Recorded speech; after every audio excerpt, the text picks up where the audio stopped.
My friend, there is a war going on, not a war fought with bombs or bullets, but a war that rages in the silent corridors of your mind. The battleground is not a distant land, it is right here in your thoughts. In the quiet moments when the noise of the world fades and you are left alone with your thinking, that is where the enemy comes. That is where he whispers lies. That is where he plants seeds of fear, doubt, shame, and defeat. But I have come to tell you today, by the authority of the Word of God and the power of the Holy Spirit, that those thoughts do not belong to you. They are not your portion. They are not your destiny. They are not from your Father in heaven. And in the mighty name of Jesus Christ, they must be removed. You were not created to be a prisoner of your thoughts. You were created in the image of God. With the mind of Christ, you were created to walk in victory, not in torment. You were created to live in peace, not anxiety. You were created to rise in truth, not sink in lies.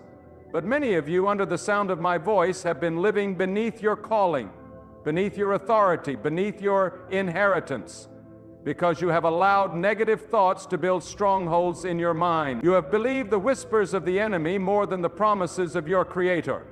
You have let the devil rent space in your mind. And today, by the power of God, we're serving him an eviction notice. Negative thoughts are not just passing emotions, they are spiritual weapons formed against your destiny. The Bible says in Corinthians 10:4 and 5, "For the weapons of our warfare are not carnal, but mighty through God, to the pulling down of strongholds, casting down imaginations, and every high thing that exalteth itself against the knowledge of God." You hear that? Mighty through God. Not mighty through therapy, not mighty through good vibes, not mighty through self-help books, mighty through God. This means there is divine power available to you right now to demolish the lies that have tormented you. There is a heavenly strength that can tear down every fortress built by fear, every wall constructed by doubt, every chain forged in trauma. But you must stop tolerating the enemy's voice. You must stop making room for negativity. You must stop feeding thoughts that are killing your joy, your peace, and your faith. The first lie the enemy loves to whisper is, "You are not enough." How many of you have heard that one? You're not smart enough. You're not attractive enough. You're not worthy enough. You're not strong enough. That lie has echoed in your mind for years, and some of you believed it so deeply that you started living as if it were true. But I came to remind you that the devil is a liar. You are not defined by what you lack. You are defined by who your God is, and your God is El Shaddai, the all-sufficient one. He did not create you to live in scarcity. He created you with purpose. He knit you together in your mother's womb. He numbered every hair on your head. He calls you his beloved. And when he looks at you, he does not see lack. He sees potential. He sees power. He sees his own image reflected in your spirit. You are enough, not because of who you are, but because of who lives inside you. The enemy trembles when a believer wakes up and realizes the truth of their identity. When you understand that you are a child of the King, a vessel of the Holy Ghost, a temple of the living God, you stop letting depression dictate your days. You stop letting anxiety run your nights. You stop bowing to insecurity. You stop entertaining thoughts that were never yours to begin with. And you start lifting your head, squaring your shoulders, and walking like someone who knows whose they are. But let me tell you this, freedom from negative thoughts does not come from willpower. It comes from surrender. Many of you have tried to fight this battle in your own strength. You said, "I'll just think more positively. I'll meditate. I'll distract myself." But that is like putting a bandage on a bullet wound. The issue is not surface level, it's spiritual. And it takes more than a motivational quote to heal what's broken inside. It takes the power of the cross.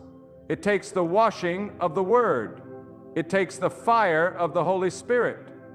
The Bible says in Romans 12:2, "Be transformed by the renewing of your mind." That means the only way to truly remove negative thoughts is to let God renew your mind. Let Him wash it, let Him cleanse it, let Him replace every lie with truth. Let Him uproot every seed of darkness with His light. Let Him rebuild the way you think from the inside out. But you must make a decision to stop agreeing with your enemy, a decision to stop rehearsing every failure, every rejection, every insult, a decision to stop feeding your fear, a decision to stop clinging to thoughts that contradict God's Word. Some of you have been listening to the same thoughts for so long, you've started calling them truth. But I want to challenge you right now. What voice are you listening to? Who told you that you'll never be happy? Who told you that you'll always be alone? Who told you that your past disqualifies you? Who told you that you don't deserve to be loved? That wasn't your father. That wasn't the Holy Spirit. That wasn't the voice of truth. That was the voice of a deceiver. And you must rebuke it in the name of Jesus. You do not fight thoughts with thoughts. You fight thoughts with words. When the devil tempted Jesus in the wilderness, Jesus didn't close his eyes and try to meditate him away. He didn't try to think positively. He said, "It is written," and I want you to do the same. When the enemy whispers, "You are a failure," you declare, "It is written, I am more than a conqueror through Him who loved me." When the enemy says, "You'll never change," you say, "It is written, if any man be in Christ, he is a new creation." When the enemy says, "You'll always be afraid," you shout, "It is written, God has not given me a spirit of fear, but of power, love, and a sound mind." That is how you fight. That is how you win. That is how you remove negative thoughts. You replace them with the sword of the Spirit, which is the Word of God. And you must speak that word daily, not just when things get bad, not just when you feel weak. You must declare God's truth every morning.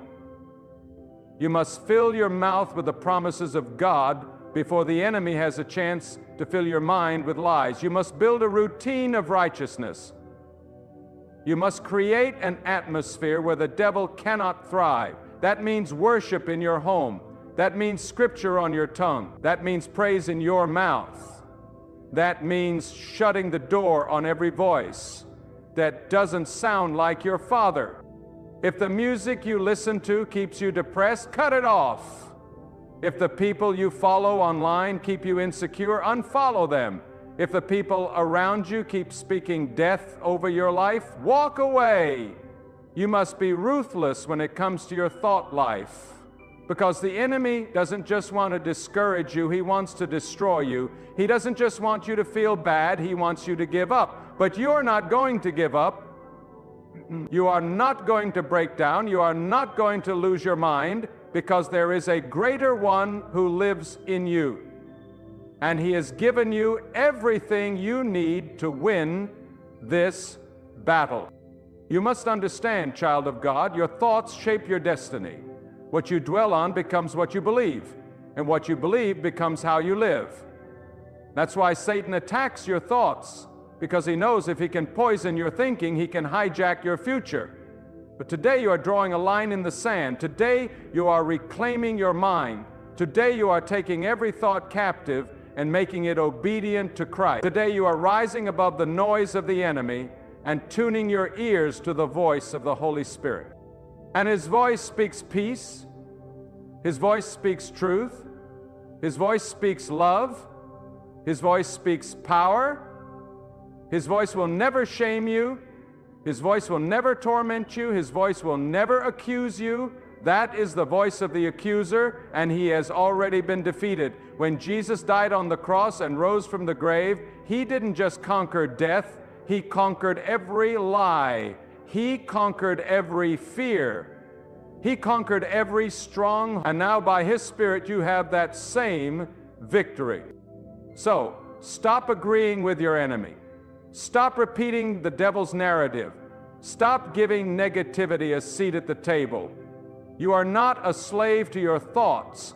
You are a servant of the Most High God. And where the Spirit of the Lord is, there is liberty, even in your mind. And the Spirit of the Lord is here right now. He is not distant. He is not silent. He is not withholding His power from you. He is reaching into the battlefield of your mind, offering you weapons of righteousness to tear down every fortress of fear, every chain of despair, every prison built by the lies of hell.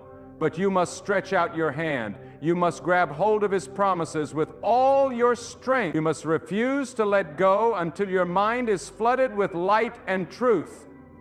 God is not calling you to live a life of half freedom.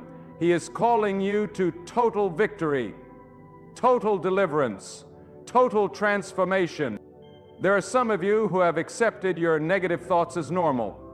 You have come to believe that anxiety is just a part of life, that depression is simply your cross to bear, that fear is something you must cope with until you die. But I stand before you today in the authority of the gospel to declare that those are not your crosses to bear. Jesus already bore the cross. He already carried the weight of sin, sickness, fear, and death so that you could walk free. It dishonors the sacrifice of Christ when we cling to chains that He already broke. You are not called to survive in the darkness. You are called to shine in the light. You have been enlisted into a spiritual army. And in this army, there is no room for a double-minded soldier. The Bible says a double-minded man is unstable in all his ways. If you keep one foot in truth and one foot in fear, you will live in a constant state of chaos. But when you plant both feet firmly in the Word of God, when you build your life, your thoughts, your emotions on the unshakable rock of Christ, you become immovable. You become a force that hell itself trembles before. The problem is not that negative thoughts come knocking. The problem is that you keep opening the door. The temptation is not sin, entertaining it is. You must guard your mind like a fortress. You must stand at the gates with the sword of the Spirit and refuse entry to anything that does not bear the seal of heaven. You must become violent in the Spirit, casting down imaginations, demolishing every lofty opinion that rises up against the knowledge of your God. You see, the devil knows he cannot steal your salvation, but if he can poison your mind, he can paralyze your calling. He can neutralize your faith. He can silence your testimony. That's why the battle for your mind is so fierce, because your mind is the birthplace of your faith. It is where your dreams are nurtured or aborted. It is where your vision is built or destroyed. It is where your worship is ignited or extinguished. And God wants to sanctify even your thoughts. You must stop asking, what is wrong with me, and start asking, what is wrong with the lies I have believed? Because your identity is not broken, your spirit is not weak, your calling is not flawed. It is the lies that are flawed. It is the deception that is broken. And once you shine the light of God's Word on those lies, they lose their power. Lies only survive in darkness. They only thrive in secrecy. They only grow when they are hidden. But when you drag them into the light of God's truth, they shrivel up and die. And here is the truth, plain and simple. You are loved with an everlasting love. You are called according to a holy purpose. You are equipped with divine weapons. You are seated with Christ in heavenly places. You are more than a conqueror. You are redeemed, restored, renewed. This is not a pep talk. This is the unchanging Word of the living God. And when you align your thoughts with His Word, when you make His truth your meditation, you break free from the tyranny of negativity. But this will not happen by accident. Freedom is not passive. It is violent. It is intentional. It is daily warfare. You must rise up every morning and choose to renew your mind. Choose to declare the promises of God. Choose to silence the voice of the accuser. Choose to fill your heart with songs of deliverance. Choose to resist the devil and he will flee from you. Some of you have been waiting for God to remove your negative thoughts for you, but He is waiting for you to stand up and fight. He has given you the sword. He has given you the shield. He has given you the armor. Now He says, take up the whole armor of God, that you may be able to withstand in the evil day, and having done all, to stand, to plant your feet and say, devil, you may come at me, but you will not have my mind, you will not have my peace, you will not have my joy, you will not have my calling. There is a holy aggression that must rise up in you, a righteous anger against every lie that has tried to suffocate your destiny. You must rise up in the Spirit and say, no more. No more nights of anxiety. No more days of depression. No more cycles of fear. No more rehearsing of failures. No more listening to voices that do not sound like my Father. No more bowing to the accuser. No more renting space in my mind to the enemy. No more. God is calling you to take back the territory of your mind, to march into the enemy's camp and reclaim every dream, every promise,